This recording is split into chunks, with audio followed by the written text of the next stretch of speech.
ურბანული მემკვიდრეობის რესტავრაცია რეაბილიტაციის დაფინანსების საკითხები კულტურის სამინისტროში განიხილეს. საგანგებო შეხვედრა თბილისის ჰამქარმა ამჯერად უცხოელ ექსპერტებთან გამართა. მხარეებმა საქართველოში არსებული სიტუაცია და პრობლემების მოგვარების გზები ერთობლივად განიხილეს. შეხვედრას დამოუკიდებელი ექსპერტები კულტურული მემკვიდრეობის დარგში მომუშავე არასამთავრობო ორგანიზაციების, სამშენებლო დეველოპერული კომპანიებისა და ხელისუფლების წარმომადგენლები ესწრებოდნენ.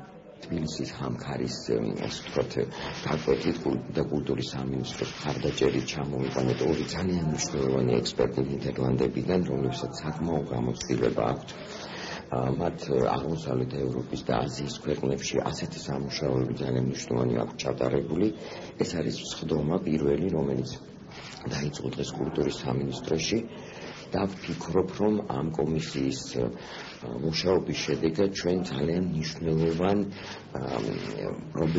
მნიშვნელოვანი პრობლემების გადაჭრის გზებს დავსახავთ. ეს პრობლემა არ არის ახალი, ეს პრობლემა იდგა ძალიან ბევრი ქვეყნის წინაშე. პრობლემა განისაზღვრება იმაში, რომ ამ ეტაპზე სახელმწიფო კულტურულ მემკვიდრეობას, განსაკუთრებით ურბანულ მემკვიდრეობას უყურებს როგორც ეკონომიკის შემაფერხებელ ელემენტს.